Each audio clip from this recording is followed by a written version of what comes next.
Hər vaxtınız xeyirli olsun, dəyərli izləyicilərim. Kanalıma xoş gəlmisiniz.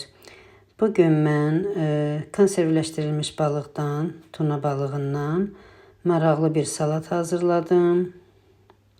Əziz izləyicilərim, özümün çox xoşuma gəldi. İlk dəfə də hazırlayırdım.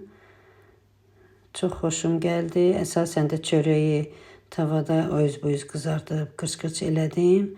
Paştet kimi çörəyin üzərinə çəkib dadına baxdım, çox bəyəndim. Ona görə də hazırlama qaydasını sizinlə paylaşmaq istəyirəm. Güman edirəm ki, siz də hazırlayıb bəyənərsiniz inşallah. Keçirəm hazırlama qaydasına. Əvvəlcə balığın yağını bir balaca qaba süzüb saxladım. Çünki yağdan istifadə edəcəm. Elə bu salatda istifadə edəcəm o yağdan.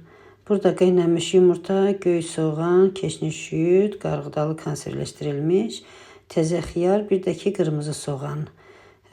Soğanı, xiyarı, keşniş şüyüdü, soğanı bunları doğrayıb hazır qoymuşam.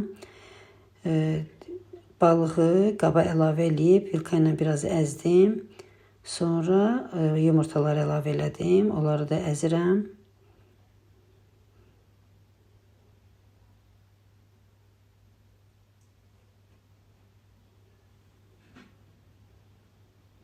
Yumurta biraz bərkdir, yəni bir-birinə yapışmır. Ona görə balığın yağından əlavə elədim yumurtanın üzərinə və təzədən balıqla yumurtanı yaxşı-yaxşı qatışdırdım.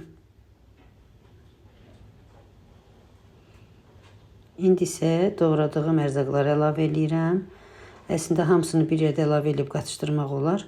Burada mən götürdüyüm qab balaca olduğu üçün əvvəlcə göy soğanı, keşniş şüyüdü, bir də xiyarı, qırmızı soğanı bunları əlavə edib qatışdırıram ki, yeri dar olduğu üçün az-az qatıram ki, yəni rahat qatışdıra bilim.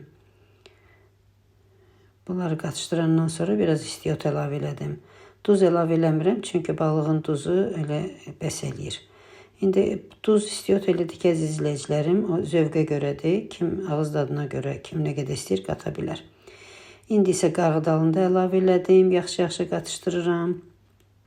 Qatışdırandan sonra mən burada labni pendirdən istifadə edirəm. Siz süzmə, smetan istifadə eləyə bilərsiniz, yəni bundan. Amma bu pendir daha dad verir bu salata. Yaxşı-yaxşı qatışdırıram hamısını.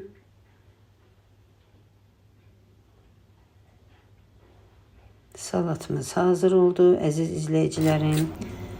Doğrudan da dadlıdır, mənim çox xoşuma gəldi. Yenə deyirəm, təkrar edirəm. Çörəyi belə öz qızardıb, yəni qırç-qırç eləyib, üzərinə bu cür paştet kimi çəkib yeyəndə daha çox dadlı olur. Yəni mən onu çox belə bəyəndim. İnşallah siz də hazırlayıb bəyənərsiniz. Allah hamınızın evinə bol bərəkətli ruzu versin. Hazırlayan hər kəsə nuş olsun deyirəm. Əziz izləyicilərim, abunə olub, like atmağı unutmayın. Sağ olun, sağlıqla qalın.